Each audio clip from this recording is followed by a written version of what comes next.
ओम अग्नि ज्योति ज्योति अग्नि स्वाहा सूर्यो ज्योति ज्योति सूर्य स्वाहा अग्निवर्चो ज्योतिवर्च स्वाहा ज्योति सूर्यो सूर्यो ज्योति स्वाहा। ओम भूर्भुवस्सुदीपस्तदेवताय नमः। गन्धाक्ष पुष्पाणि समर्पयामि।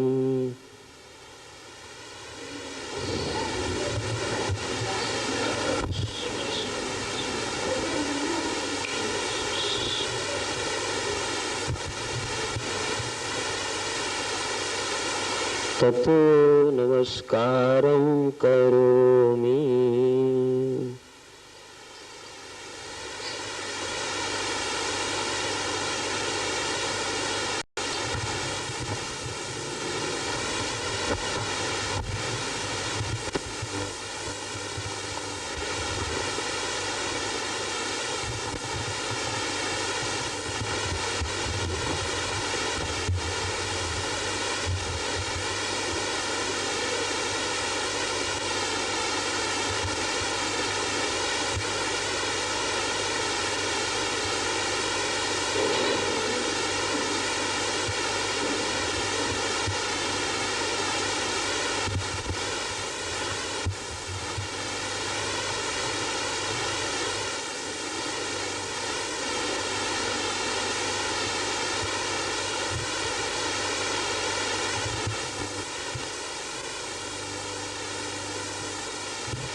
सभी पुण्य आत्माओं को मेरा नमस्कार।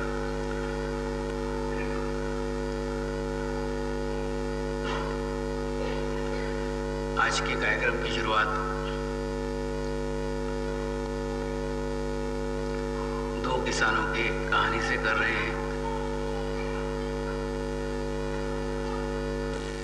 एक गांव में दो किसान रहते थे। एक किसान का नाम था रामू, एक किसान का नाम था श्यामू। दोनों ही किसान खेतिहर मजदूर थे। दोनों ही किसान दूसरों के खेतों में मजदूरी करके अपना जीवन यापन चलाते थे। एक दिन राजा उनसे प्रसन्न हो गया। वहाँ का राजा उनसे खुश हो गया और खुश होने के पश्चात उन्होंने उन किसानों को कहा, आपकी क्या इच्छा है वो आप मांगिए। तो जो शामू था उसने राजा को प्रार्थना की, मेरे पास ज़मीन नहीं है, मैं दूसरे के ज़मीन के ऊपर जाके खेती करता हूँ, आप कृपया मुझे एक 10 एकड़ ज़मीन दे दीजिए ताकि 10 एकड़ ज़मीन में मैं मेरे परिवार का भरण पोषण कर सकूँ, उधर निर्वाह कर सकूँ।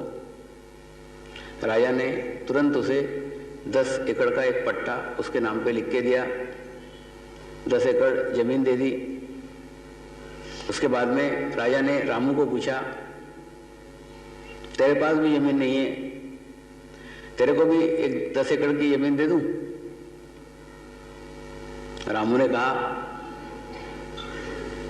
आप कहते ही हैं तो मेरी एक इच्छा है, वो सिर्फ इच्छा मात्र पूर्ण कर दीजिए, बाकी मेरे को कुछ नहीं चाहिए।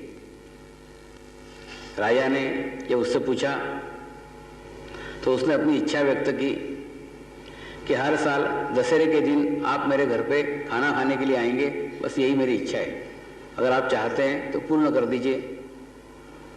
राजा को बड़ा विचित्र लगा, मैं इसके घर खाना खाने के लिए आऊँगा, इसमें इसको क्या फ़ायदा है?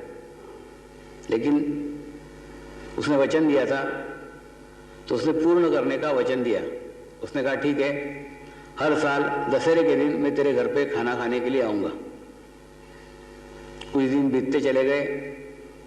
कुछ दिनों के बाद जैसे जैसे दशहरा पास में आने लग गया, मंत्रिमंडल की आपातकालीन बैठक हुई।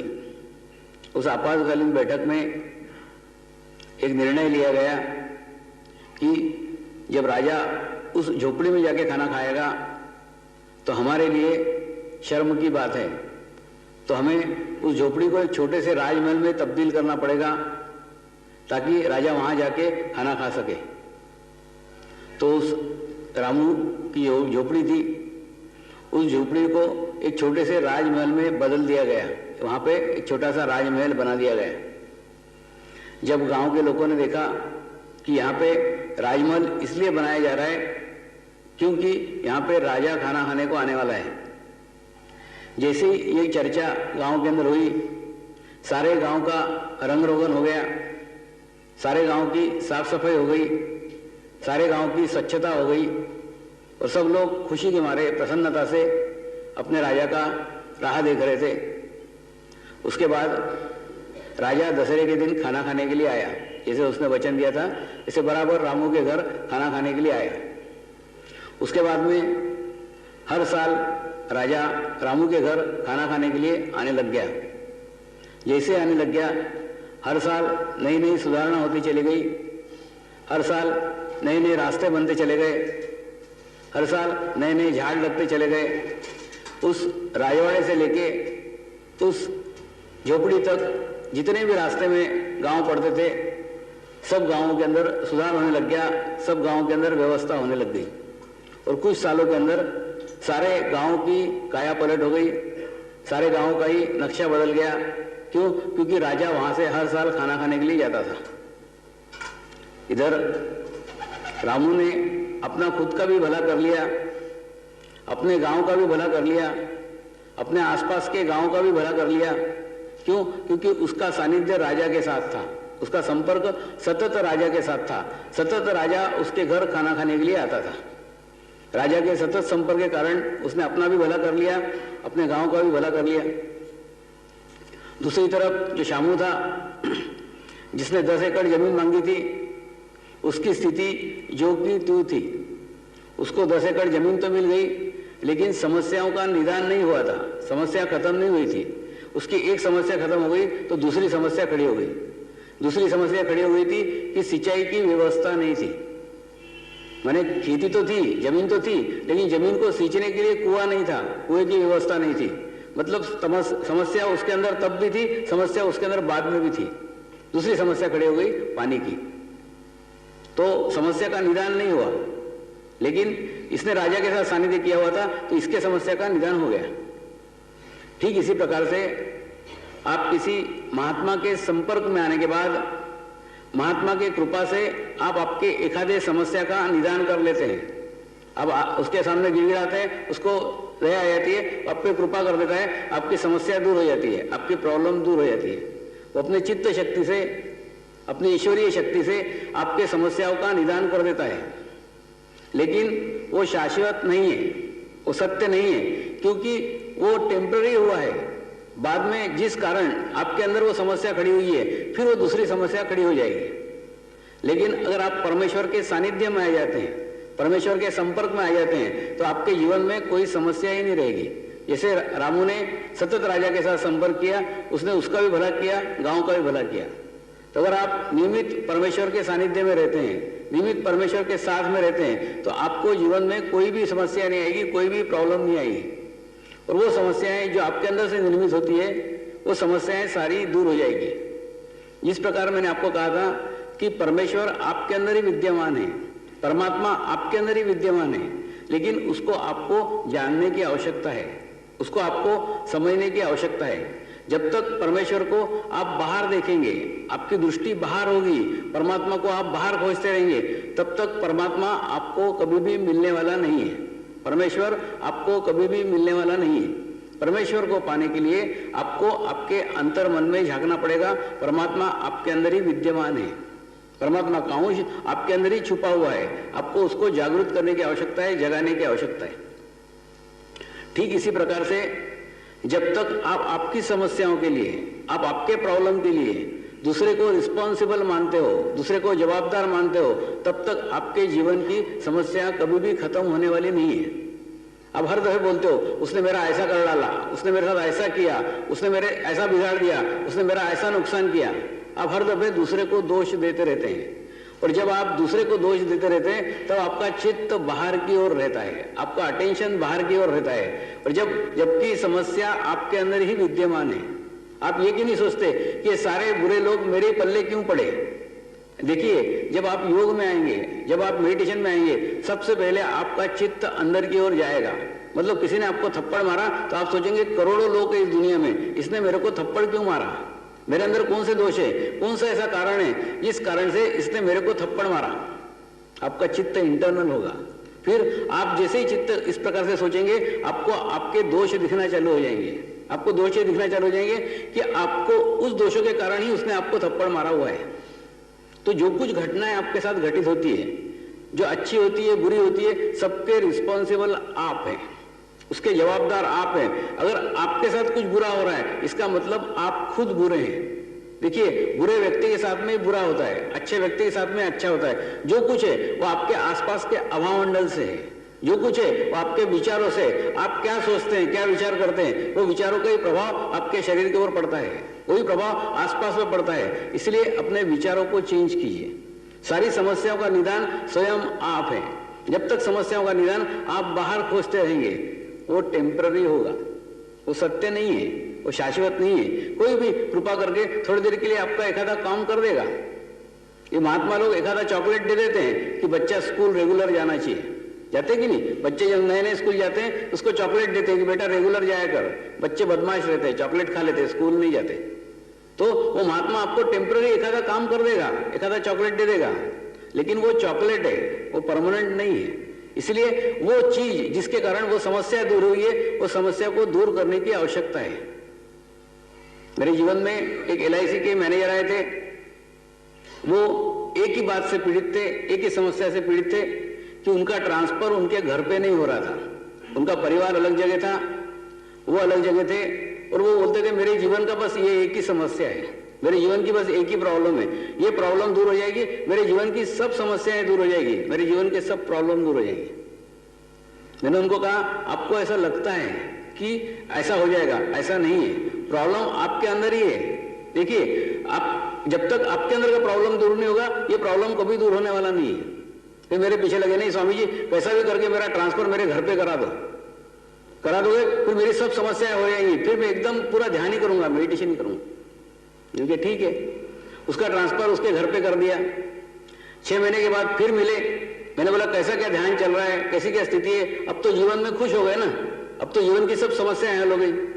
स्वामी जी क्या बताऊं, पहले मैं दूर रहता था तो दिखता नहीं था, आजकल घर में रहता हूं तो दिखता है। मेरी लड़की जवान हो गई है और उसकी शादी की चिंता खाया जा रही है, तो उसमें डूबे जा रहे थे। मतलब देखिए, एक समस्या खत्म हो गई, दूसरी समस्या खड़ी हो गई, क्योंकि समस्या आपके अंदर ही है। जब तक आपके अंदर की समस्या का निदान नहीं होता, बाहर की समस्याओं का निदान नहीं होगा। इसीलिए जब मैं ध्यान की बात करता हूं, जब मैं मेडिटेशन की बात करता हूं, लोग मेरे पास आते हैं, स्वामी जी मेरा ये काम कर दो फिर मैं मेडिटेशन करूंगी, स्वामी जी मेरा ये काम कर दो फिर मैं ध्यान करूंगा। जैसे वो ध्यान करके मेरे ऊपर उपकार करने जा रहे हैं। अरे करना हो तो कर, नहीं तो मत कर। मतलब ये ऐसा ब्लैकमेलिंग टाइप होगी, ये काम करोगे तो फिर मैं ध्यान करूंगा।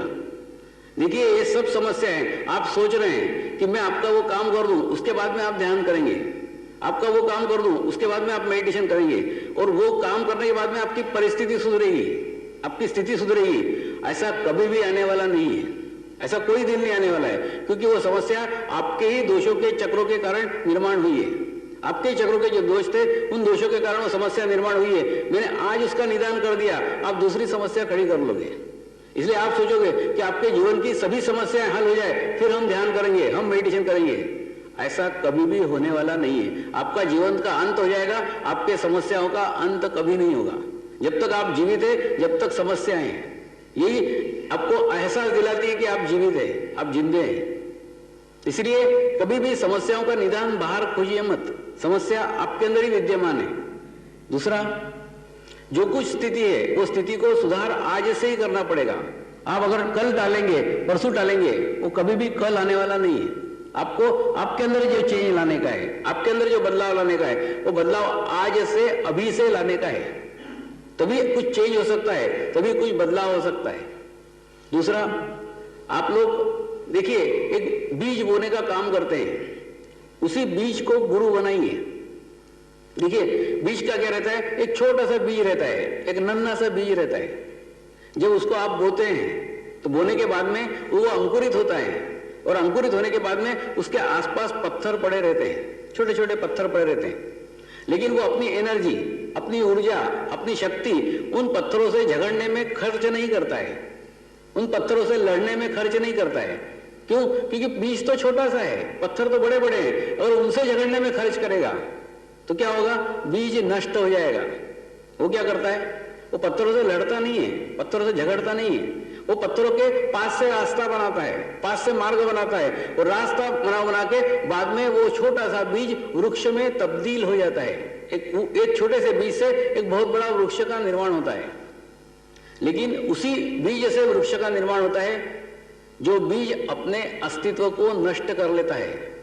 जो बीज अपने अस्तित्व को नष्ट नहीं करता वो गणन कहलाता है, वो कभी अंकुरित नहीं होता, वो वैसा का वैसे रहता है, कचरे में पड़ा रहता है। उसी प्रकार से जब तक आप अंकुरित नहीं होंगे, जब तक आप अपने आप को नष्ट नहीं करेंगे, तब तक आपके अंदर से अंकुर फूटने वाला नहीं है। आपको आपका सब पंच तत्व, आपके सब माया मोह सब आपको छोड़ना पड़ेंगे, तब जाके उसके अंदर से वो बीज अंकुरित होगा। और बीज अंकुरित होने के बाद में आपको आपके समस्याओं के ऊपर से चित्त हटाना पड़ेगा, आपको आपके समस्याओं के ऊपर से पूर्ण अटेंशन हटाना पड़ेगा। मैं चित्त को फर्टिलाइजर बोलता हूं, चित्त को खाद बोलता हूं। जैसे खाद का गुणधर्म है, जहां पे आप डालेंगे वहां वृद्धिगत करेगा। आप मोगरे के डाल में डालेंगे, मोगरे के झाड़ को वृद्धिगत करेगा। आप बमुल के झाड़ में डालेंगे, बमुल के झाड़ को वृद्धिगत करेगा। मतलब उसका गुणधर्म है बढ़ाना। आप जहां डालेंगे वहां वो वृद्धिगत करेगा, वहां वो बढ़ाएगा। उसका खुद का कोई अस्तित्व नहीं है, आप जैसा इस्तेमाल करेंगे वैसा उसका इस्तेमाल होगा। ठीक उसी प्रकार से चित्त का है, ठीक उसी प्रकार से अटेंशन का है। आपने अगर आपके समस्याओं की तरफ चित्त डाला, आपने अगर आपके समस्याओं की तरफ अटेंशन डाला, तो आप ही आपकी समस्या को बड़ी करते चले जाएंगे। फिर आप बोलेंगे मेरी समस्या तो इतनी बड़ी थी, हो गई, करी किसने? तूने। क्योंकि रोज तो अटेंशन डाल डाल के उसको बढ़ा रहा है, उसको वृद्धिगत कर रहा है। तो अभी सबसे पहले आपको आपके समस्याओं के ऊपर से पूर्ण अटेंशन हटाने का है, पूर्ण चित्त हटाने का है।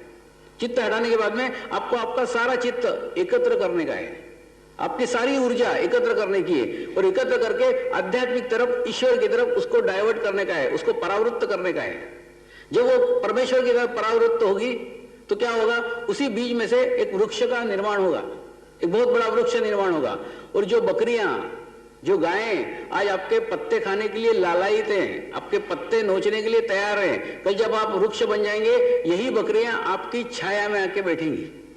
जब आप इस मार्ग के ऊपर साधना करेंगे तब तो आपके रिश्तेदार अभी आपको तंग करेंगे, आपको अभी परेशान करेंगे, आपके घर के लोग आपको तकलीफ देंगे, लेकिन जिस दिन आप भी जैसे वृक्ष बन जाएंगे यही रिश्तेदार आपके साये में आके बैठेंगे, आपके सानिध्य उनको अच्छा लगेगा, क्योंकि तब आप वृक्ष बन चुके होंगे।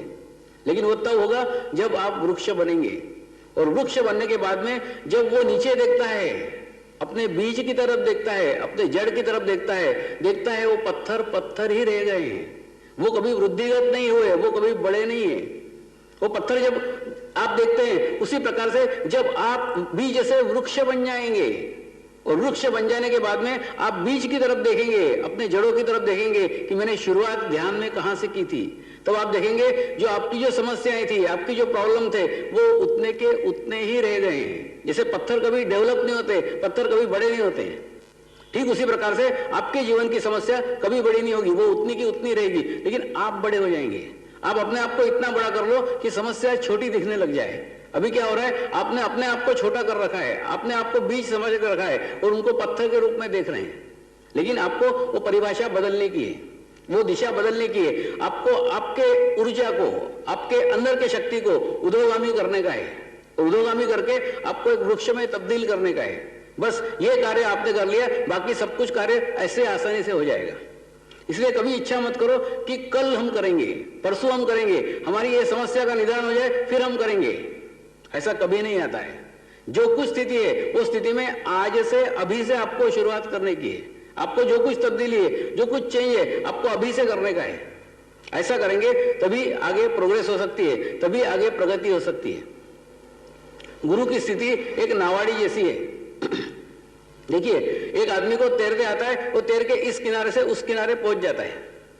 एक आदमी को तैरना नहीं आता है, वो क्या करता है, जो नावाड़ी रहता है उस नावाड़ी के नाव में अपने आप को बिठा देता है, अपने आप को सौंप देता है। सौंपने के बाद में वो नावाड़ी इस किनारे से उस किनारे उसको पहुंचा देता है। उसको कुछ करने का नहीं रहता है, कोई प्रयत्न नहीं करने पड़ते, सिर्फ अपने शरीर को उसके नाव में रखने का है। लेकिन वो तब उस तरफ पहुंचा सकता है जब आप चुपचाप बैठे रहे हो।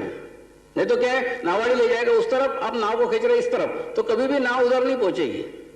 ठीक उसी प्रकार से जब आप समर्पित होकर अपने आप को पूर्ण सौंप देते हैं गुरु को, गुरु के नाव में रख देते हैं, तो गुरु बराबर उसको पॉजिटिव वे में ले जाता है, सही दिशा में ले जाता है। उस समय आपको निगेटिव थिंकिंग करने की कोई आवश्यकता नहीं है, नकारात्मक विचार करने की कोई आवश्यकता नहीं है। नहीं तो वो ले जाएगा आगे की तरफ, आप खींचेंगे पीछे की तरफ। तो ऐसे रस्सा खींचे में कभी भी प्रोग्रेस होने वाली नहीं है, कभी भी प्रगति होने वाली नहीं है।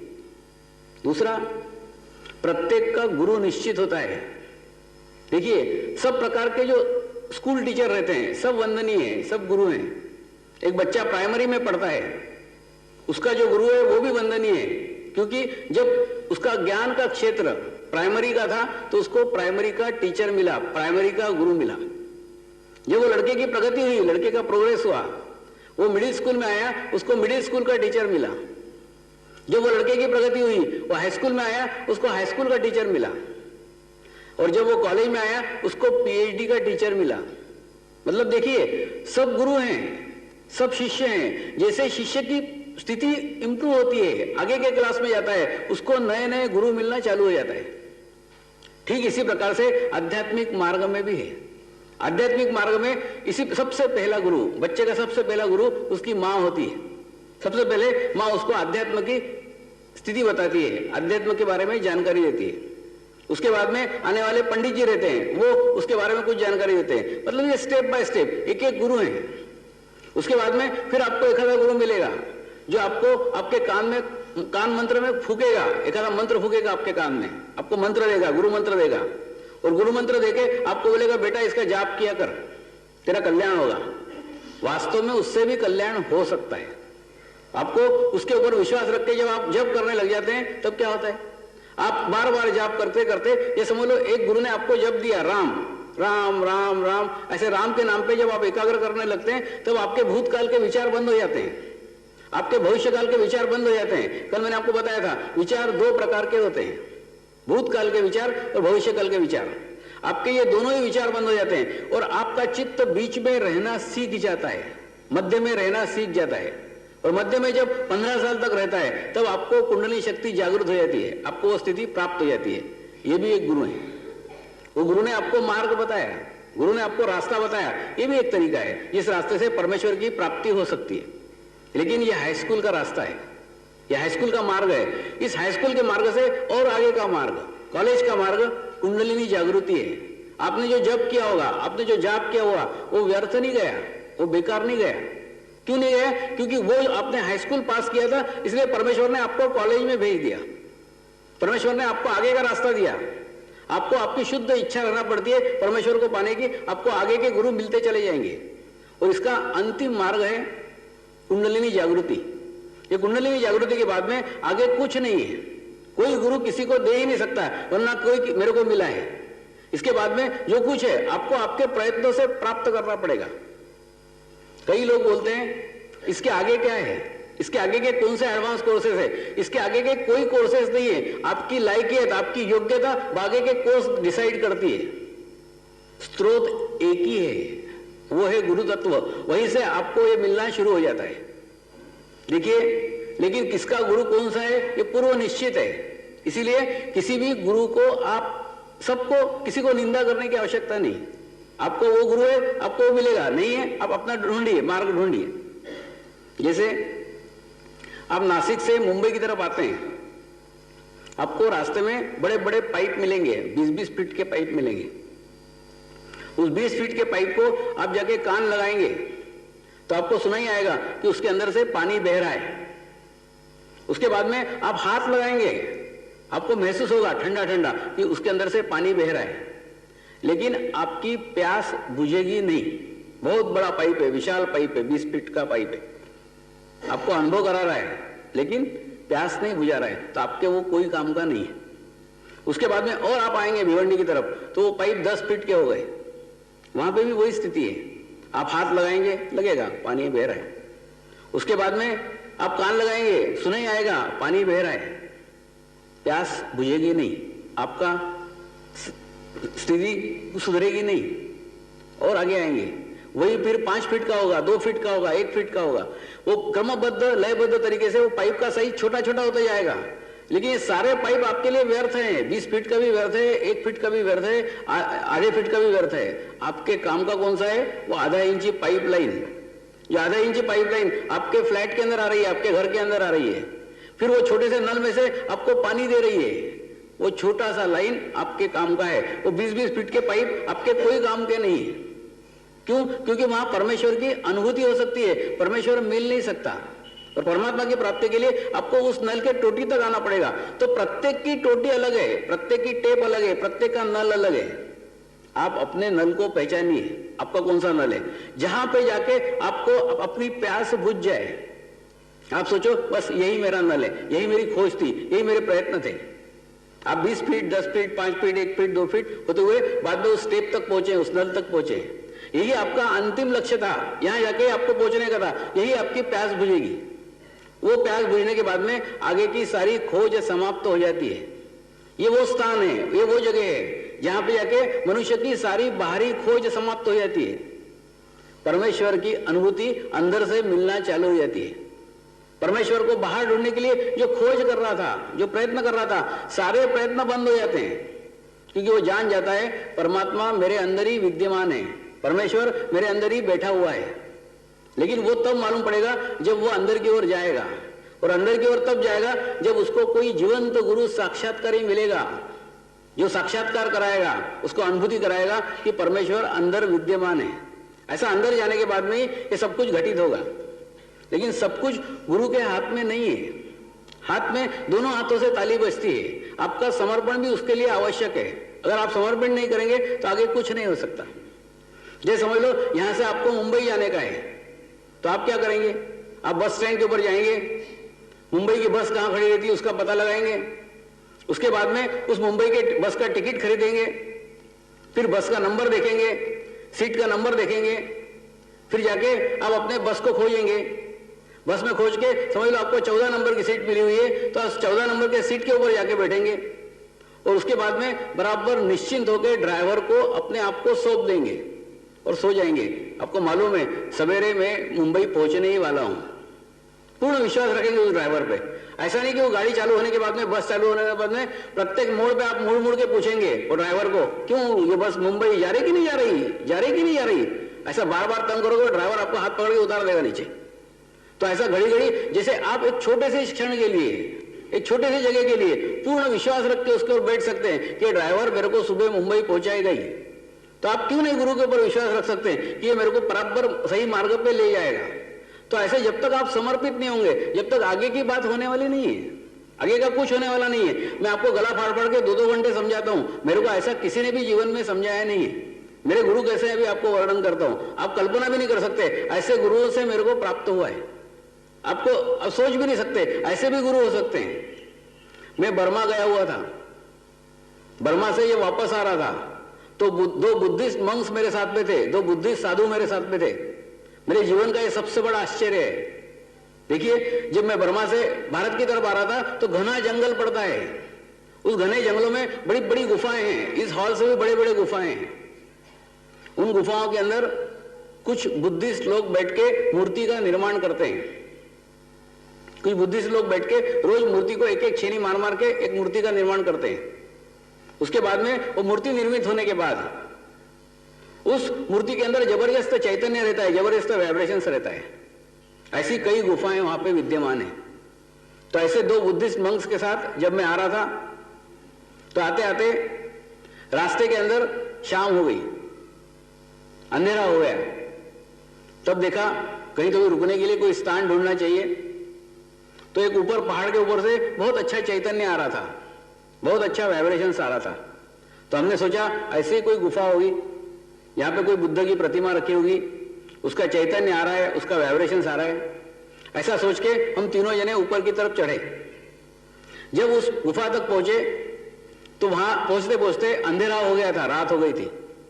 आप लोग जैसे कैंडल जलाते हैं, मोमबत्ती जलाते हैं, वैसे जंगली लोग एक जड़ी बूटी जलाते हैं। जंगल में एक जड़ी बूटी मिलती है, उसको जलाने के बाद में वो मोमबत्ती सरी की जलती है। ऐसी जड़ी बूटी जला के हम उस गुफा के अंदर प्रवेश किया, गुफा के अंदर बैठे, अंदर जाके अग्नि को जलाया, रात भर वहां तापते हुए जैसे जैसे रात निकाली। दूसरे दिन समय जैसे ही उठे तो आश्चर्यचकित हो गए, वहां पे 2 व्यक्ति ध्यानस्थ बैठे थे, 2 साधु ध्यानस्थ बैठे थे, 2 महात्मा ध्यानस्थ बैठे थे, मेडिटेशन में बैठे हुए थे।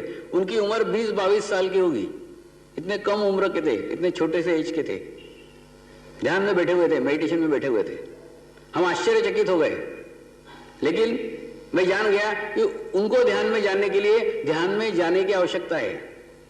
तो मैंने जो बुद्धिस्ट मंक्स थे, दोनों बुद्धिस्ट साधु थे, उनको कहा आप 2-3 दिन इंतजार करिए, मैं ध्यान करने के लिए बैठ रहा हूं, मैं मेडिटेशन करने के लिए बैठ रहा हूं। और 3 दिन तक मेडिटेशन करता रहा, 3 दिन तक ध्यान करता रहा। 3 दिन तक ध्यान करने के बाद में उनके साथ संबंध स्थापित हुआ।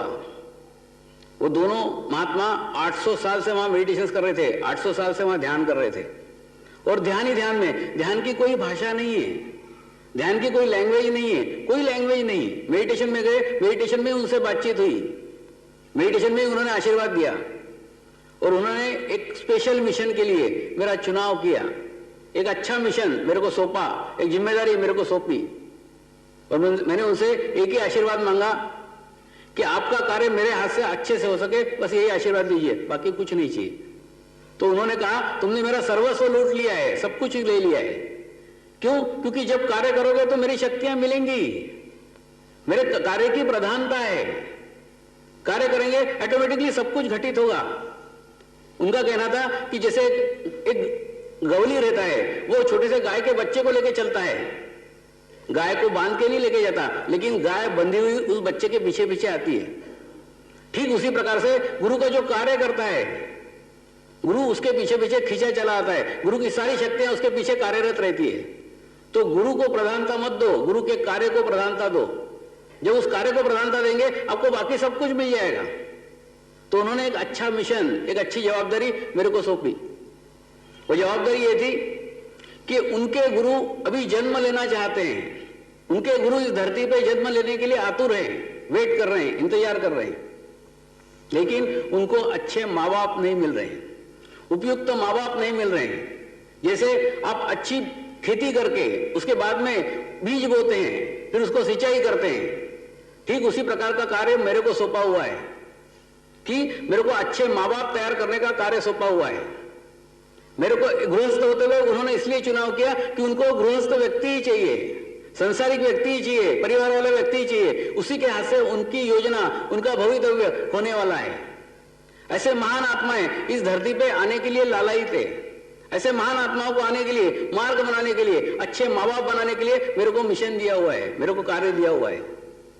मेरी मेहनत चल रही है, कुछ युवतियों पे चल रही है, कुछ युवकों पे चल रही है। भावी वो अच्छे माँ बाप सिद्ध होंगे। ऐसे कई आत्माएं, महान आत्माएं इस धरती के ऊपर आ गई है, और जब वो जन्म लेती है वो आत्म साक्षात्कारी होती है। उनकी कुंडली जन्म से जागृत रहती है, उनको जगाने की आवश्यकता नहीं है, उनको जागृत करने की आवश्यकता नहीं है। ऐसी आत्माएं जब जन्म लेती है, मां को भी प्रसूति की कोई वेदना नहीं होती है। ऐसी एक हंसते खेलते प्रसूति होती है, उस बच्चे को कभी कोई बीमारियां नहीं होती, उसको कभी कोई रोग नहीं होते। लेकिन जैसे सफेद कपड़े को संभालना कठिन है, ठीक इसी प्रकार से ऐसी आत्माओं को संभालना कठिन है। इनको संजोया जा रहा है, इनकी नर्सरी तैयार हो रही है, आने वाला भारत उन्हीं के हाथ में जाने वाला है। तो अच्छे महान आत्माओं का एक भी अगर आत्मा नवसारी में पैदा हो जाए, पूरे नवसारी का वो उद्धार कर सकती है। इतनी शक्ति, इतने पावर्स एक एक आत्मा के अंदर हैं। तो ऐसे गुरु उनके जन्म लेना चाहते हैं, तो उनके गुरुओं को आने के लिए मार्ग बनाने का कार्य मुझे सौंपा हुआ है। उसके लिए अच्छे माँ बाप तैयार करने का कार्य मुझे सौंपा हुआ है। इसीलिए उन्होंने इस कार्य के लिए आशीर्वाद दिए हुए हैं। उसके 3 दिन के पश्चात जब वहां पे कुछ आदिवासी लोग आए, उन आदिवासी लोगों को पूछा तो बोले हम पीढ़ियों से यहाँ पे सफाई कर रहे हैं। पहले हमारे बाप करते थे, उसके पहले उसके बाप करते थे, पहले उसके बाप करते थे, लेकिन अभी तक इनका उम्र कभी नहीं बढ़ा है। ये जो साधु बैठे हैं 20 साल के, ये 20 ही साल के हैं, इनका उम्र कभी नहीं बढ़ता। ये बूढ़े कभी नहीं होते, ये उतने के उतने ही है। हमारे बाप मर गए, उसके बाप मर गए, उसके बाप मर गए, पीढ़ियों से मरते चले आ रहे हैं। इनका उम्र नहीं बढ़ रहा है, इनका एज नहीं बढ़ रहा है। और ये 2 नहीं 28 है, 28 और 26 उन्होंने गिना है। 26 लोग ऐसे ही ध्यान से बैठे थे, ऐसे ही मेडिटेशन में बैठे थे। 800 साल से ध्यान कर रहे हैं, 800 साल से मेडिटेशन कर रहे हैं। ये जब घटना मैंने मुंबई में आके एक विपश्यना के गुरु को बताई कि मैंने ऐसी घटना मेरे जीवन के अंदर हुई, जब घटनाओं की बात चली तो मैंने ये घटना बताई थी, मेरे जीवन में ये एक घटना हुई थी। उन्होंने एक बुद्ध ग्रंथ निकाला, बुद्ध ग्रंथ के अंदर कैवल्य कुंभक योगी नामक योगियों का उल्लेख है। ये बोले ये वो योगी हैं जिन्होंने जिनके दर्शन प्राप्त किए, वो योगी कैवल्य कुंभक योगी हैं।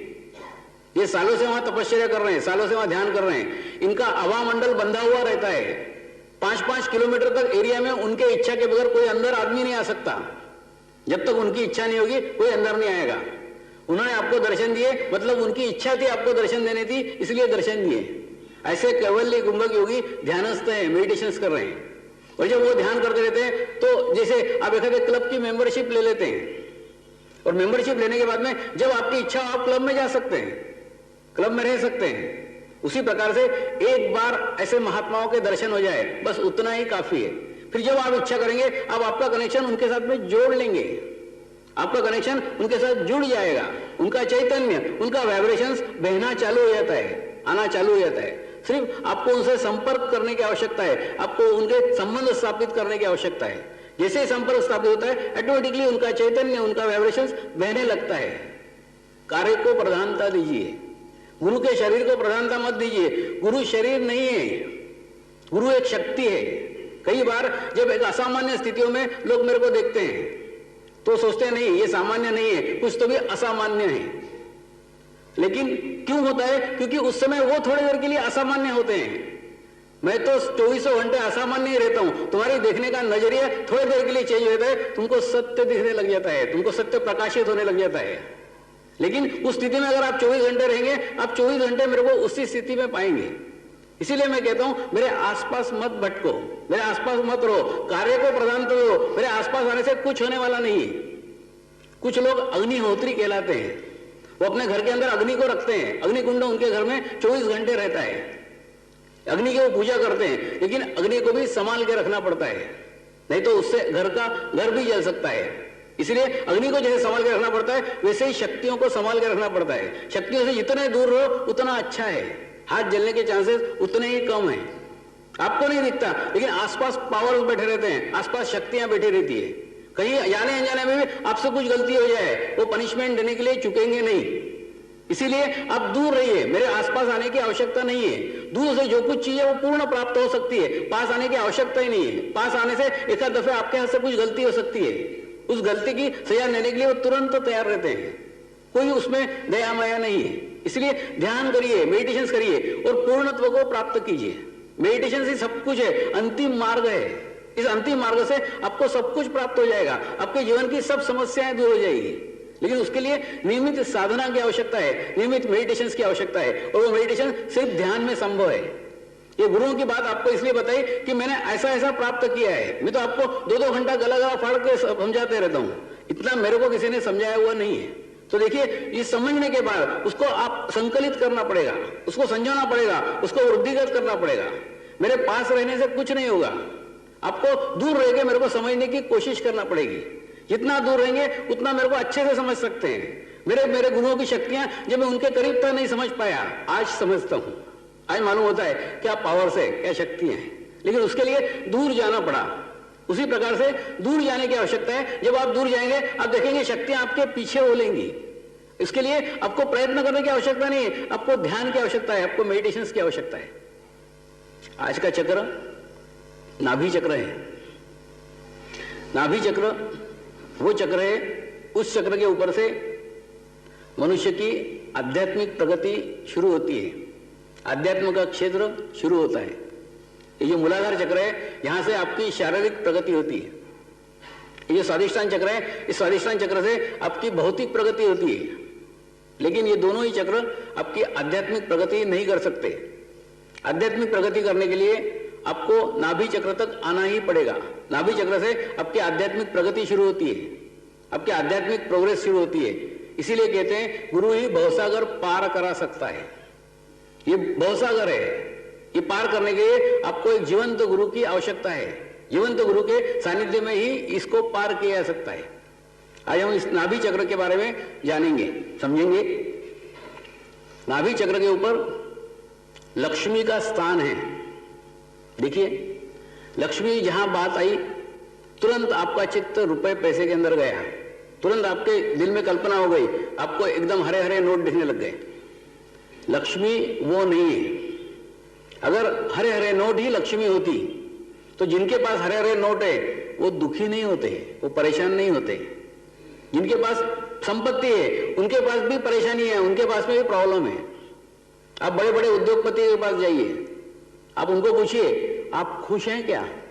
जिनको आप अमीर समझते हैं, जिनको आप श्रीमंत समझते हैं, आप उनके पास जाके पूछिए आपको कुछ प्रॉब्लम है क्या, आप खुश हैं क्या। क्या बताऊं स्वामी जी, वो फलाने फैक्ट्री में तो स्ट्राइक चल रही है, उस फैक्ट्री का प्रोडक्शन कम हो रहा है, उसका सेल डाउन हो रहा है, रो रहे हैं। अरे जब तू रो रहा है तो फिर कौन हंसेगा। सबसे ज्यादा पैसे वाला उद्योगपति तू है, आज तू भी रो रहा है, तो फिर खुशी कहां है। देखिए, लक्ष्मी के अंदर, लक्ष्मी का अर्थ है संतोष, लक्ष्मी का अर्थ है सेटिस्फेक्शन। अगर आपके अंदर संतोष धन नहीं है तो ये बाकी सब लक्ष्मी बेकार है, इसका कोई मतलब नहीं है। घर के अंदर जब रुपया पैसा आता है तो घर के अंदर क्लेश बढ़ते हैं, घर के अंदर बीमारियां आती हैं। जब घर के अंदर लक्ष्मी आती है तो घर के अंदर संपन्नता आती है। पैसे और लक्ष्मी ये अंतर है।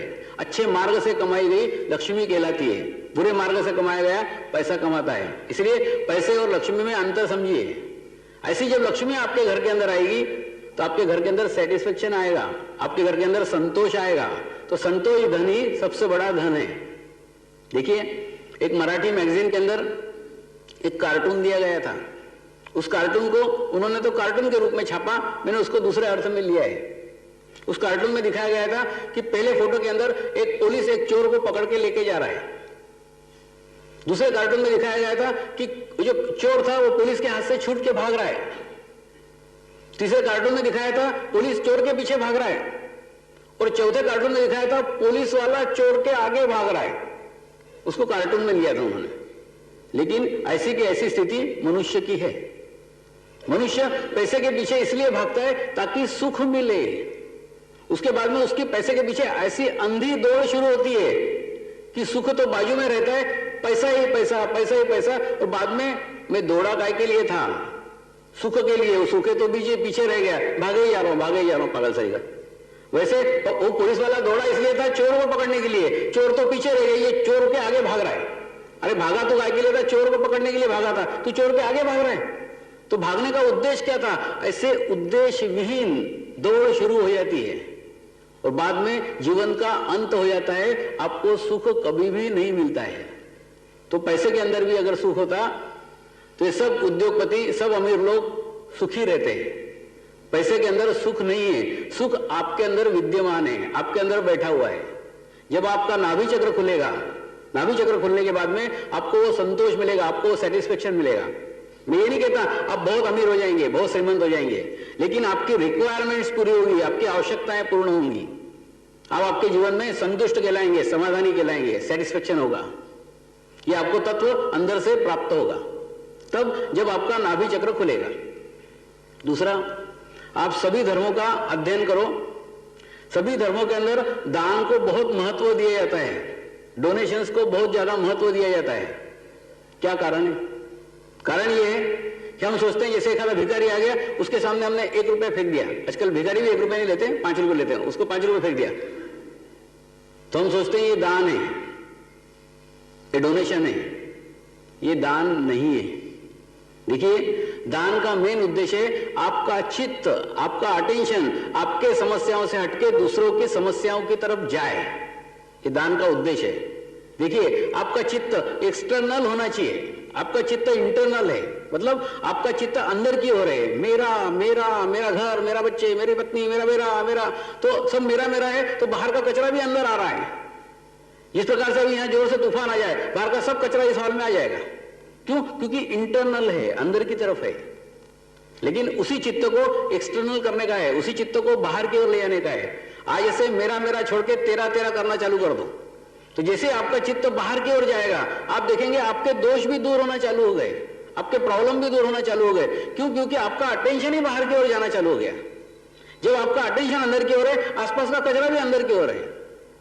जब आपका अटेंशन बाहर की ओर है, आपके अंदर का भी कचरा बाहर की ओर जाना चालू हो जाता है। तो आज से चित्त को बाहर की ओर ले आना शुरू करो।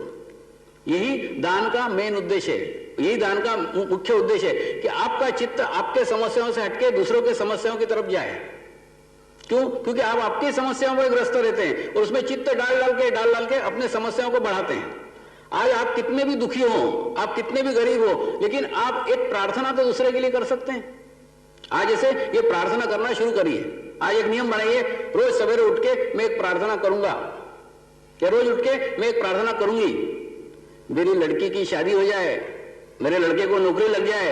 ये प्रार्थना नहीं, ये स्वार्थ है। ऐसी प्रार्थना नहीं करने की कल सुबह उठ के, तो करते ही हो।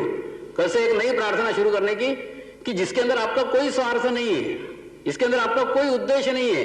ऐसे निस्वार्थ भाव से आप एक प्रार्थना कीजिए, एक प्रेयर कीजिए। जैसे विश्व का कल्याण हो, उसके लिए आप प्रेयर कर सकते हैं। आपके जेब से कुछ उसमें पैसा खर्च होने वाला नहीं। तो ऐसी जब आप प्रार्थना करेंगे तो आपका चित्त एक्सटर्नल होगा, आपका चित्त बाहर की ओर जाएगा। और जब आपका चित्त बाहर की ओर जाएगा, आपके प्रॉब्लम कब दूर होगा आपको पता ही नहीं चलेगा, मालूम ही नहीं पड़ेगा। इसलिए आज से एक नियम बनाइए, रोज एक नियम से मैं प्रार्थना करूंगा, रोज एक नियम से मैं प्रार्थना करूंगी। आज से एक ऐसी प्रार्थना करना शुरू कर दो, और नाटक नहीं करने का, मन से करने का। दूसरा, आज से एक नया काम शुरू करो। आज से मेरे को कुछ मिलना चाहिए, ये इच्छा करना छोड़ दो। जैसे आपकी फटी चप्पल है, फटी चप्पल पहन के घूमो, लेकिन मेरे को नई चप्पल मिलना चाहिए, ऐसी भी इच्छा मन के अंदर मत लाओ। क्योंकि ऐसी आप इच्छा जब मन के अंदर लाते हैं तो आपका लीवर गर्म होता है, आपका नाभि चक्र खराब होता है। मेरा विरोध उपभोग से नहीं है, मेरा विरोध नई चप्पल पहनने से नहीं है, मेरा विरोध आपके विचारों से है। आपको नई चप्पल पहनना है, दुकान में जाओ, खरीदो, पहन लो, खत्म। पहनने का है, पहनने का है, लेने का है, लेने का है, ऐसे रट मत लगाओ, ऐसा जप मत करो। क्योंकि ऐसा जब आप करते हो तो आपका चित्त उस चप्पल में जाता है और चप्पल के दोष आपके अंदर आते हैं, फिर आपको चप्पलें पड़ना चालू हो जाती है। इसलिए उसमें से चित्त हटाओ, उसमें से अटेंशन हटाओ। आपको जब लेना है खरीद लो, पहन लो, लेकिन उसके अंदर, चप्पल के अंदर चित्त मत डालो। तो आज से कुछ भी पाने की इच्छा करना छोड़ दो, जो मिल रहा है उसमें खुश रहो, क्योंकि वो पाने की इच्छा करेंगे तो आपका लीवर खराब होगा। तीसरा, आज से एक कार्य ऐसा करो जिस कार्य में आपका कोई स्वार्थ नहीं है, आप निस्वार्थ होकर उस कार्य को कर रहे हैं। ऐसा एक कार्य दिन में करना शुरू करो। अब आप सोचोगे क्या कार्य करेंगे, कैसा कार्य करेंगे? देखिए, किसी पड़ोसी के बच्चे हैं, उन बच्चों को खिलाना का कार्य कर सकते हो।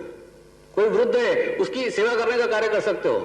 कोई बगीचे में इंटरेस्टेड है, उसको अच्छे पौधे ले आके दे सकते हो। कुछ ऐसे कार्य कर सकते हो, और वो कार्य का बताने का जरूरत नहीं है, किसी को दिखाने की जरूरत नहीं है। दान दुधारी तलवार है, उससे आपका अच्छा भी हो सकता है, आपका बुरा भी हो सकता है। देखिए, दान अगर देने के बाद में अगर आपने बताया तो आपके अंदर ईगो आएगा, आपके अंदर अहंकार आएगा, तो दान का कोई फायदा नहीं, उससे आपको नुकसान है। और अगर दान देने के बाद में आपने चुपचाप दिया तो आपको आत्मसंतुष्टि प्राप्त होगी, वही महत्वपूर्ण है।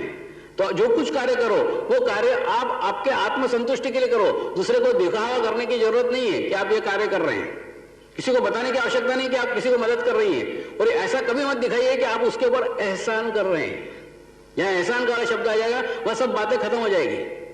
आप आपके संतुष्टि के लिए, आप आपके लिए, आपको अच्छा लगता है इसलिए कर रहे हैं। ऐसा एक कार्य करना शुरू कर दो, आप देखेंगे आपको उसके अंदर सेटिस्फेक्शन मिलेगा, आपको उसके अंदर एक आत्मसंतुष्टि मिलेगी। उस संतुष्टि को प्राप्त करना शुरू करो। जब मैं कार्य करने की बात करता हूं, काम करने की बात करता हूं, लोग अपने ही दुखड़े रोना चालू कर देते हैं। अरे स्वामी जी, मैं क्या करूं, मैं तो एक साधारण सा आदमी हूं, मैं तो एक सामान्य आदमी हूं, तुरंत रोना चालू कर देते हैं। ऐसे रोने वाले आदमियों के लिए मैं एक उदाहरण देता हूं, मैं एक एग्जाम्पल देता हूं। मैं कलकत्ते में कुछ दिन रहा था। एक दक्षिणेश्वर काली का बहुत अच्छा मंदिर है, उस मंदिर के आश्रम में कुछ दिन रहा। एक दिन सवेरे उठ के मैं कटिंग करने के लिए बाहर निकला। रोड के उस पार एक छोटी सी टपरी नुमा दुकान थी, छोटी सी एक टपरी की, एक नाई की दुकान थी। वो वहां पे उसको दरवाजा भी नहीं था, ऐसा एक पतरा डाल के रखा था, वो हटाया तो दुकान खुल गई। तो एक बूढ़े सज्जन वहां पे अगरबत्ती दियाबत्ती कर रहे थे, काली माता का फोटो लगा हुआ था, अगरबत्ती कर रहे थे, बंगाली थे। तो पतरा उसने हटा के रखा था, मैं थोड़ा वेट कर रहा था उसका अगरबत्ती वगैरह हो जाए, उसके बाद में फिर अपन हो जाएंगे। अंदर गया, उन्होंने बहुत अच्छे से कटिंग बनाई। और कटिंग बनाने के बाद में जब मैं उनको पैसे देने के लिए लग गया, थोड़े स्वामी जी पैसे नहीं लूंगा। अरे मैं बोला बाबा दुकान खोल के बैठा है, पैसे क्यों नहीं लेगा? बोले नहीं स्वामी जी मैं पैसे नहीं लूंगा। मैं बोला नहीं पैसे तो लेने ही पड़ेंगे। तो उन्होंने कहा मैं एक नाई हूं, मेरे पास कैंची और कंघा है, इसके अलावा मेरे पास कुछ नहीं है, लेकिन मेरी इच्छा होती है कि मैं समाज के लिए कुछ करूं, मेरी इच्छा है कि मैं दूसरों के लिए कुछ करूं। मेरे गुरु ने कहा था कि दूसरे के लिए कुछ जीवन भर करने का। अगर गुरु की बात मानूं तो मेरी रोजी रोटी से चला जाऊंगा, मेरे बाल बच्चे भूखे मर जाएंगे, तो उनको देखूंगा। गुरु की बात मानूं तो मैंने एक रास्ता निकाला, एक मार्ग निकाला कि मेरे बाल बच्चे भी भूखे नहीं मरे और गुरु की भी बात मान लूं। एक रास्ता ऐसा निकाला कि मैं 40 साल से मेरे दुकान के अंदर जो भी आदमी पहले कटिंग करने को आता है उसकी कटिंग में फ्री में बनाता हूं, मुफ्त बनाता हूं। इसीलिए आज आपकी कटिंग भी मुफ्त बना रहा हूं, फ्री बना रहा हूं। ये फ्री बनाने से मेरे को एक सेटिस्फेक्शन मिलता है, मेरे को एक समाधान मिलता है कि मैं भी समाज के लिए कुछ कर रहा हूं, मैं दूसरे के लिए कुछ कर रहा हूं।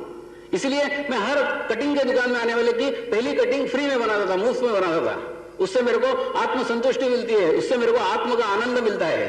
तो मेरे उस आत्म के आनंद को मत छीनिए, कृपया मुझे पैसे मत दीजिए। देखिए कितना महान है वो नाई। तो उस नाई से जरूर आप गए बीते नहीं है, उस नाई से जरूर आप छोड़िए। तो आप भी मार्ग निकालिए, आप भी रास्ता निकालिए कि आप कौन सा ऐसा कार्य कर सकते हैं जो कार्य में आपका कोई स्वार्थ नहीं है। स्वार्थ से तो कुत्ते बिल्ली भी काम करते हैं, फिर आप में और उनमें क्या अंतर है? आप मनुष्य हैं, आप मानव हैं, आपका दृष्टिकोण ही देना है। उस मानवत्व को जागृत कीजिए। जब होगा, जब आप दूसरे के लिए कुछ करेंगे तो आज से एक नियम बनाइए कि मैं दूसरे के लिए कुछ करूंगा, एक कार्य रोज में करूंगा, एक कार्य में रोज करूंगी। कोई तो भी एक ऐसा कार्य करिए, उस कार्य में आपका कोई उद्देश्य नहीं है। आप आपके बच्चों के लिए, आप आपके पति के लिए सब कार्य करती हैं। एक कार्य अपने लिए कीजिए, एक कार्य उस आत्मसंतुष्टि के लिए कीजिए, एक कार्य उस परमात्मा के लिए करिए। जब आप दूसरे का कार्य कर रही है तब एक मन में भाव लाइए कि ये कार्य मैं परमेश्वर के लिए कर रही हूं, ये परमात्मा के लिए कर रहा हूं। परमात्मा का अंश सब मनुष्य में विद्यमान है। उस अंश के लिए आप कार्य कर रही हैं। जैसे भावना लाएंगी उस विराट तत्व में आप विलीन हो जाएंगी, आपके सारे प्रॉब्लम कब दूर हो जाएंगे आपको पता भी नहीं चलेगा। क्यों? क्योंकि आपका सारा चित्त, आपका पूरा अटेंशन बाहर की ओर आ गया है। यही दान का उद्देश्य है, यही दान देने के पीछे का उद्देश्य है कि आपका सारा चित्त, सारा अटेंशन बाहर की ओर जाए। अब आपके बारे में सोच रहे हैं, आपके बारे में सोचना छोड़ दीजिए, परमेश्वर आपके बारे में सोचेगा। आप छोड़ के तो देखिए उसके ऊपर, वो इतना अच्छा देगा आप कल्पना भी नहीं कर सकते। उसकी सृष्टि बहुत सुंदर है, उसकी सृष्टि बहुत अच्छी है, आपके कल्पना से भी अच्छी है, आप सोच भी नहीं सकते इतना सुंदर भविष्य आपको वो देगा। लेकिन आपका पास्ट भूतकाल मुझे दे दो, भूतकाल मुझे सौंप दो, आगे का भविष्य अच्छा, परमेश्वर आपको अच्छा भविष्य देगा। दूसरा, जब मैंने आपको बताया कि जब आप इच्छा करती है कि मेरे को ये मिलना चाहिए, वो मिलना चाहिए, तो उससे आपको वो चीज तो नहीं मिलती, लेकिन आपके लीवर के ऊपर उसके दुष्परिणाम होते हैं। आपका लीवर खराब हो जाता है, आपको पेट के प्रॉब्लम होते हैं, आपका नाभि चक्र खराब हो जाता है, बाद में उससे अनेकों समस्याएं निर्माण हो जाती है, अनेकों प्रॉब्लम निर्माण हो जाते हैं। ऐसा ही एक प्रॉब्लम एक लड़की को निर्माण हुआ था। उसको 6 साल से कोई बच्चा नहीं था, 6 साल से कोई चाइल्ड नहीं था। मेरे पास आई, देखा तो उसका नाभि चक्र पकड़ रहा था। मैंने उसको पूछा कुछ धंधा करती है? नहीं। कुछ बिजनेस करती है? नहीं। फिर तेरा चित्त क्यों पैसे के अंदर है? तो बोले नहीं, पैसे में तो कोई चित्त नहीं है, मैं तो एक हाउस वाइफ हूं, मैं कुछ नहीं करती। ठीक है, मेडिटेशन कर, ध्यान कर, ध्यान करने से तेरा नाभि चक्र अच्छा हो जाएगा और तेरे को जो बच्चे की प्रॉब्लम है वो दूर हो जाएगी। वो ध्यान करने लग गई, मेडिटेशन करने लग गई। 2 महीने हो गए, 3 महीने हो गए, 4 महीने हो गए, कुछ फर्क नहीं पड़ा, कुछ चेंज नहीं आया, नाभि चक्र वैसा का वैसे पकड़ा हुआ था। मैंने उसको बात किया, मैंने पूछा ऐसी कौन सी चीज है जो पाने के लिए तू रोज लालायित है लेकिन तेरे को नहीं मिल रही है? नहीं स्वामी जी, ऐसा तो कुछ नहीं है, मेरा तो चित्त कहीं नहीं है, मेरा चित्त पैसे में नहीं है कहीं। मैंने बोला नहीं, सोच, कोई तो भी ऐसी बात है जो 4 महीने ध्यान करके भी तेरी नहीं छूट रही है। तू परमात्मा को एक बार अगरबत्ती नहीं दिखाती, वो वस्तुएं तेरे को याद आती है, वो बात तेरे को याद आती है, जहां तेरा चित्त जा रहा है जो तेरे को नहीं मिल रही है। थोड़ी देर उसने मेडिटेशन किया, थोड़ी देर ध्यान किया, ध्यान करने के बाद में बोली स्वामी जी दहेज का सामान, मेरे पति को क्वार्टर नहीं मिला है, मेरा सारा दहेज का सामान मेरे ससुराल में है, मेरी सास मेरे फ्रीज का इस्तेमाल कर रही है, मेरी ननद मेरे टीवी को देखते रहती है, मेरा देवर मेरे स्कूटर को लेके घूमते रहता है, सारा दहेज का सामान रोज मेरे सामने एक बार जरूर आता है और मेरे को याद आता है दहेज का सामान मेरा है लेकिन मेरे को नहीं मिल रहा है। तो उसके कारण उसके अंदर एक अतृप्त भाव आ गया था।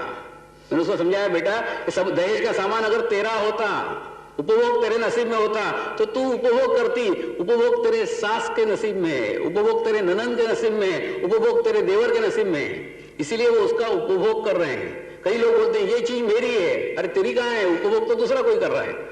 तो देखिए आपकी चीज है लेकिन उपभोग कौन कर रहा है? यहाँ पे कई बंगले बने पड़े हुए हैं, करते हैं वो लोग, उपभोग नहीं करते, उपभोग दूसरे कोई कर रहे हैं, बना रखे। उन्होंने बोले मेरा बंगला डांडी में है, रहता है क्या? तो नहीं रहता है।